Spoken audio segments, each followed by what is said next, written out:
Hello everyone, this is Nilesh Kumar Gupta and you are watching NG Physics classes.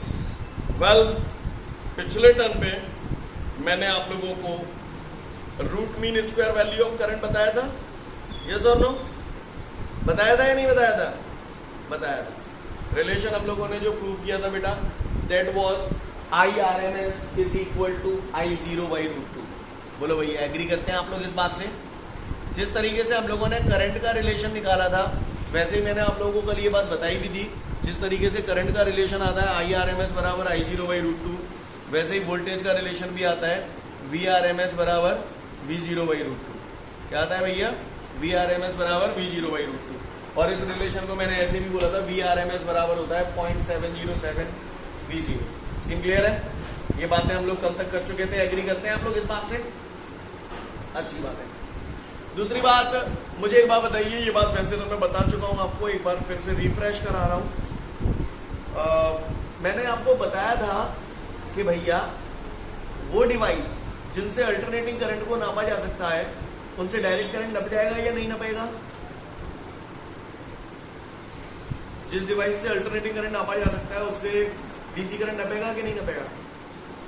नप जाएगा, क्योंकि मुझे मालूम है अल्टरनेटिंग करंट को नापने वाले डिवाइस जो होते हैं वो हीटिंग इफेक्ट ऑफ करंट में बेस्ड होते हैं, और DC current heating effect show करता है, तो इसलिए उससे नापा जा सकता है। बोलो भैया, मैं कुछ गलत कह रहा हूँ? हाँ बोलो, क्या जो मैंने आपको बोला वो आपको मेरी बात समझ में आ रही है? किसी को कोई दिक्कत? ओके। और मैंने आपको ये भी बताया था कि अल्टरनेटिंग करंट को नापने के लिए हम लोग जिस डिवाइस का इस्तेमाल करते हैं वो है हॉट वायर गैल्वेनोमीटर। ठीक क्लियर है सभी को? किसी को कोई दिक्कत? क्लियर? अल्टरनेटिंग करंट को नापने के लिए हम लोग जिस डिवाइस का यूज करते हैं वो क्या है? Hot wire galvanometer. बता चुका हूं आपको। आगे बढ़ते हैं। अगर ये सारी बातें आपको क्लियर है तो एक बात और बताता हूं आपको, शायद हो सकता है मैंने कल बता दी और नहीं बताई, तो आज बता रहा हूं। और इसको ध्यान रखना पूरे चैप्टर में, लास्ट में जब न्यूमेरिकल्स कराऊंगा ना बहुत सारे, तो आपको यूज में आएगी। क्या बात है, ध्यान से सुनिएगा। आपको याद है चैप्टर 4 पढ़ा था आपने? चैप्टर 4 मैंने जब आपको पढ़ाया था तो मैंने आपको बताया था, क्या बताया था? चैप्टर 4 में आप लोग गैल्वेनोमीटर से करंट नाप सकते हैं? नाप सकते हैं? अच्छी बात। सपोज करो वहां पर चैप्टर 4 में हमने पढ़ा था अमीटर और वोल्ट मीटर, अगर आपको याद होगा। अमीटर से आप करंट नापते हो और वोल्ट मीटर से पोटेंशियल डिफरेंस नापते हो। नापते हो कि नहीं नापते? नापते हो। अमीटर से करंट नापते हैं, पोटेंशियल वोल्ट मीटर से हम लोग पोटेंशियल डिफरेंस नापते हैं। तो आप बताओ, जैसे मैंने अमीटर से नापा, करंट आया, मेरा करंट 5 एम्पियर आया, तो ये काय की वैल्यू है? 5 एम्पियर आई की। अब साला आपस ये कि 5 एम्पियर जो है वो काय की वैल्यू है, तो आपने बोला आई की। भैया पर करंट तो दुनिया भर के होते हैं, आई भी होता है, आई एवरेज भी होता है, आई आरएमएस भी होता है, और आई पीक वैल्यू भी होता है। अब जी कौन सा है? कौन सा है जी? तो मैंने आपको बताया था ये आरएमएस वैल्यू होती है, कल बता दिया था ये बात आपको।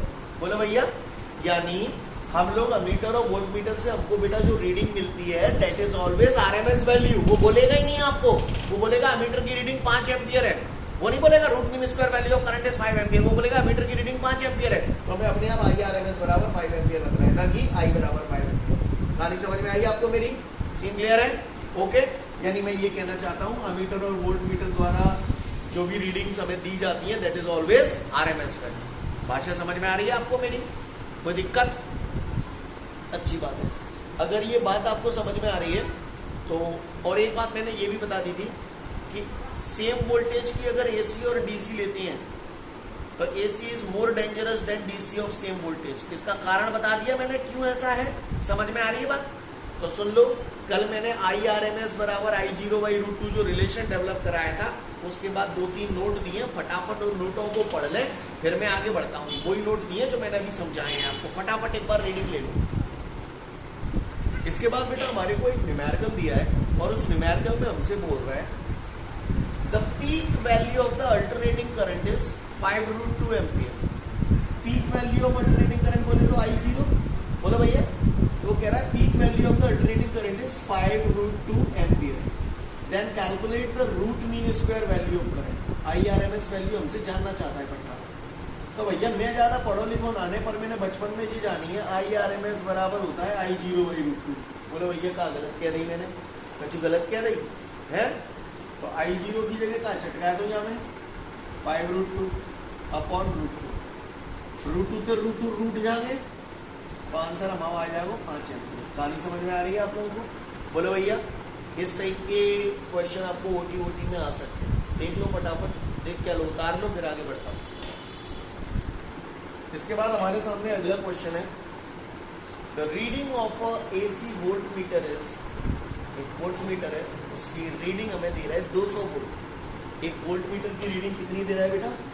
200 वोल्ट। तो ये कौन सा वोल्टेज है? वोल्ट मीटर की रीडिंग दे रहा है, वोल्ट मीटर की रीडिंग दे रहा है तो हमें मालूम है वोल्ट मीटर वगैरह जो भी वैल्यू बताते हैं that is always RMS value. Clear clear? तो कह रहा है कि AC वोल्ट मीटर की रीडिंग 200 वोल्ट है, तो उसकी पीक वैल्यू बता दो, peak value of the potential difference. तो पीक वैल्यू को हम लोग V0 से डिनोट करते हैं। क्लोर नहीं क्लोर थे? बोलो ये क्लोर थे तो बच्चा चमका दो, मकाओ। तो मैंने बचपन में पढ़ा था VRMS बराबर V0/√2, क्रॉस मल्टीप्लाई कर देंगे तो V0 की वैल्यू आ जाएगी। तो V0 बराबर आपका हो गया VRMS इंटू √2। VRMS अपने लिखा है 200 और 200√2 वोल्ट। या तो ये आंसर लिख दो आप लोग। और अगर और आगे चाहो तो √2 की जगह 1.414, √2 की वैल्यू हम सब लोग जानते हैं। बोलो भैया, क्लियर? बोलो भैया, जानते हैं कि नहीं जानते हैं √2 की वैल्यू? बोलो भैया, 1.414 होती है √2 की वैल्यू। तो जब इसको सॉल्व करोगे आप तो ये आ जाएगा आपका 282.6 volt. Clear?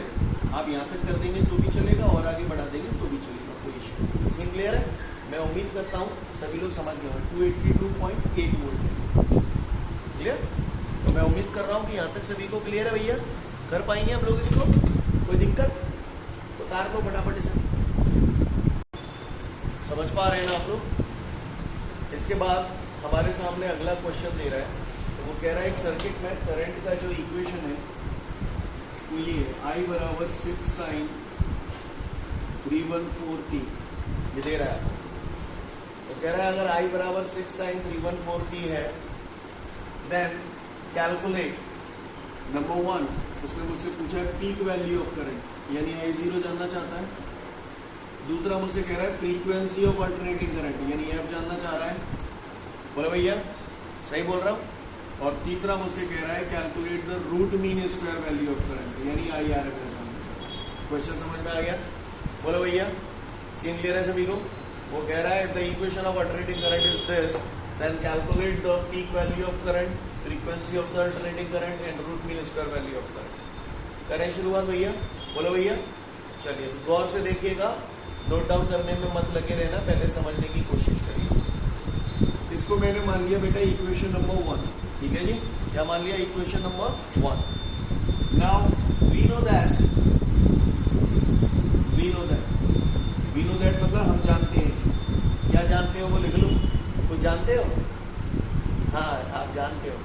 You know that I is equal to I0 sin omega। Yes और नो? इक्वेशन नंबर 2 जानते हैं हम लोग? बोलो भैया, चलूँ आगे? अच्छी बात। अगर इतनी बात समझ में आ रही है तो गौर फरमाइएगा। कंपेयरिंग इक्वेशन 1 एंड 2, इक्वेशन 1 और 2 को मैं कंपेयर कर रहा हूं। तो देखो I 6 की जगह क्या है यहाँ पे? I0। तो कंपेयर कर रहा हूं तो मुझे I0 की वैल्यू पता चल गई। कितनी है? फिंगर के इशारे से बताओ। 6। शाबाश। तो इक्वेशन 1 और 2 को कंपेयर करने से मुझे ये पता चल गया कि I0 बराबर 6 एम्पियर है। मेरा पहला आंसर आ गया। समझ में आई बात? This is the peak value of current. आगे बढ़ो, आगे बढ़ो और आगे देखते हैं। साइन 314 का I की जगह हुआ है ओमेगा की जगह 314 आएगा हुआ। बोलो भैया, तो ओमेगा बराबर 314। स्टेप क्लियर है भैया सभी को? किसी को कोई दिक्कत? बात समझ में आ रही है? ओमेगा की जगह मैंने 314 रख दिया। पट्टन ने मुझे पूछी फ्रीक्वेंसी है, तो ओमेगा को हमें मालूम है फॉर्मूला ओमेगा बराबर 2πf। बोलो भैया, तो ओमेगा की जगह क्या चिपका दिया मैंने यहाँ पे? 2πf बराबर 314। तो f बराबर आपका हो जाएगा 314/2π। क्या ये स्टेप समझ में आया बेटा सभी को?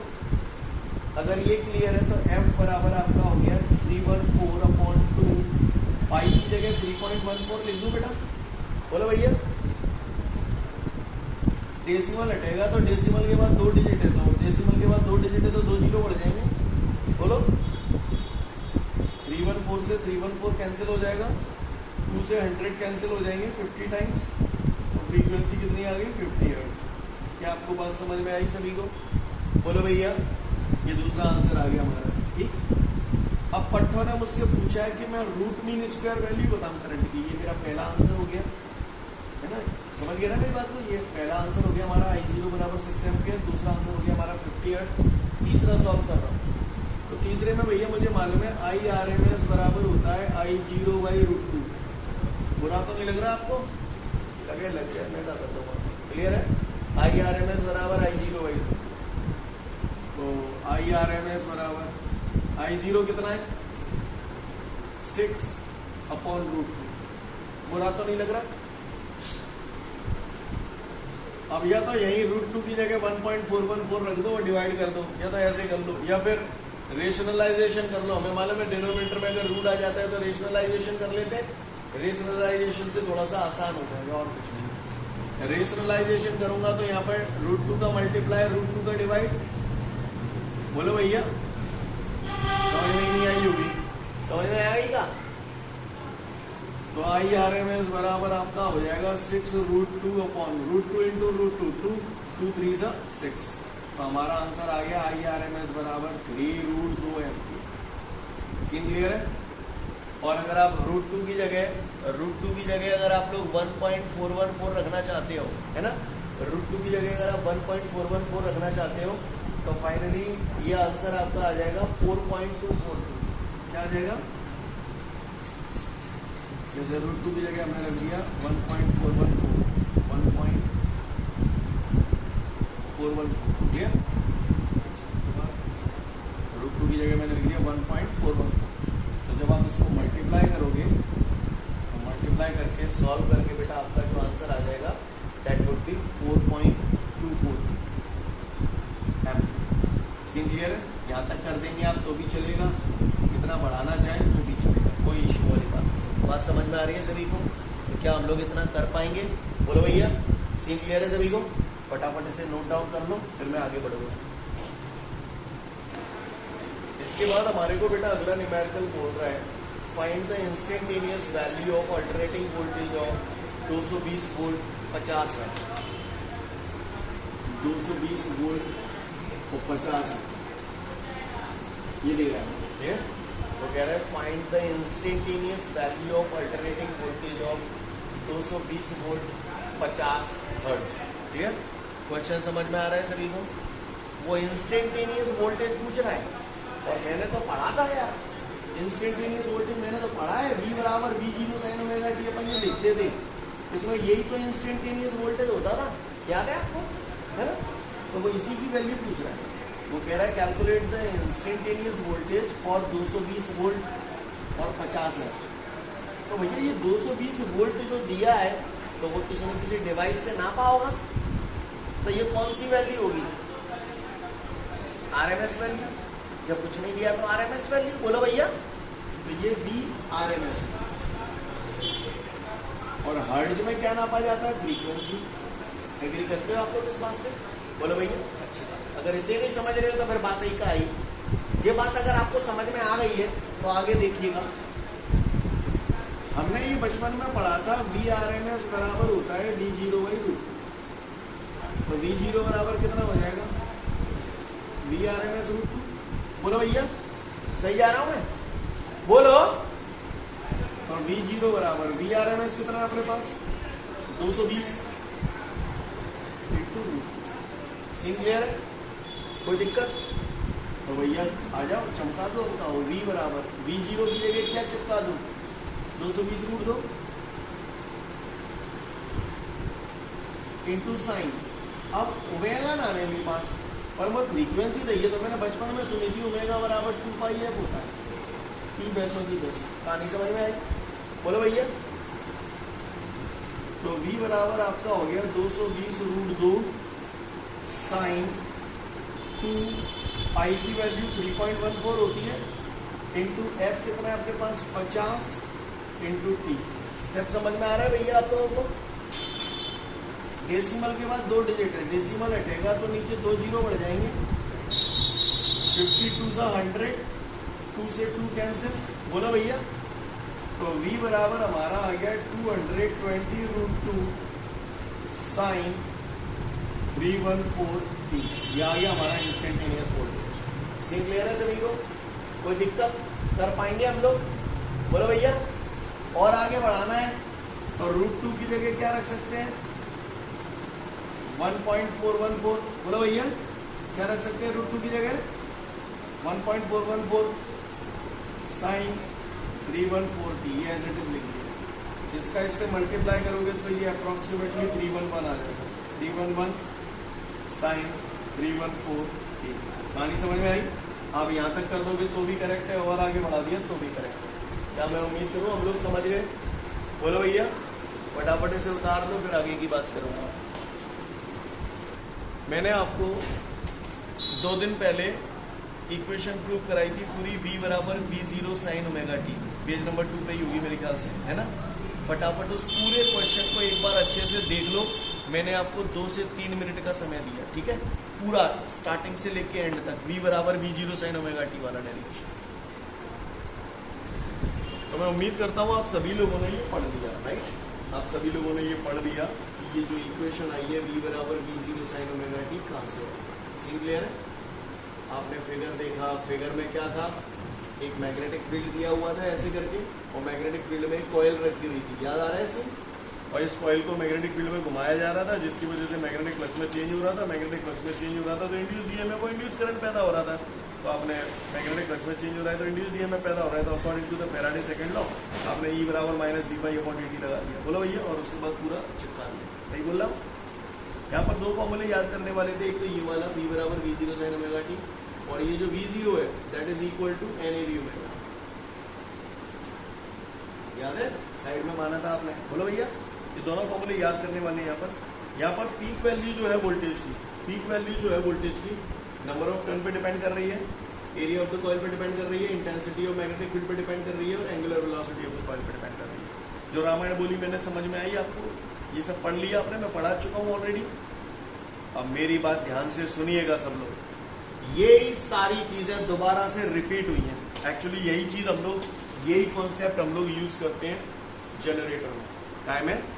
जनरेटर। जनरेटर का दूसरा नाम है डायनामो। कोई डायनामो बोले तो भी वही मतलब है, जनरेटर बोले तो भी वही मतलब है। अब ये जनरेटर होता क्या है? तो भैया हमें मालूम है जनरेटर, हमें एक ही बात मालूम है, लाइट चली जाती तो इस्तेमाल करते हैं। बोलो भैया। जनरेटर लाइट चली जाती तो इस्तेमाल करते हैं। इस्तेमाल करने के लिए पहले वह रमकानो पत्तो है। बोलो भैया का गन्नो पत्तो है? रमकानो पत्तो है। क्लियर? तो पहले वह रमका रहे हैं यानी कौन सी एनर्जी दे रहे हैं? मैकेनिकल एनर्जी दे रहे हैं।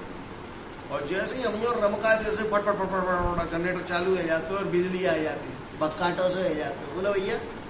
तो आप बताओ जनरेटर कौन सी एनर्जी को कौन सी एनर्जी में कन्वर्ट करता है? वेरी गुड गौरव, सही बोला। मैकेनिकल एनर्जी को इलेक्ट्रिकल एनर्जी में कन्वर्ट करता है। क्लियर? कोई पूछे डायनामो या जनरेटर क्या होता है तो हम उसे बोलेंगे कि लाला रे जनरेटर इज अ डिवाइस या dynamo is a device by which we can convert mechanical energy into electrical energy. समझ में आ रही है बात? क्लियर?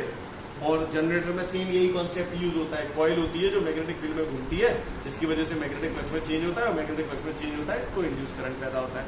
तो इसका मतलब generator is based on the phenomena of electromagnetic induction. बोलो भैया। Generator is based on the phenomena of electromagnetic induction. Clear है? बात समझ में आ रही है? ओके भैया। कोई दिक्कत? अच्छा जनरेटर भी भाई साहब 2 टाइप के होते हैं। कितने टाइप के होते हैं? 2 टाइप के होते हैं। एक होता है एसी जनरेटर, दूसरा होता है डीसी जनरेटर यानी एसी डायनेमो और डीसी डायनेमो। अब मैंने हवाले ही पढ़ो है कि भैया जनरेटर है ना मैकेनिकल एनर्जी को इलेक्ट्रिकल एनर्जी में कन्वर्ट करता है।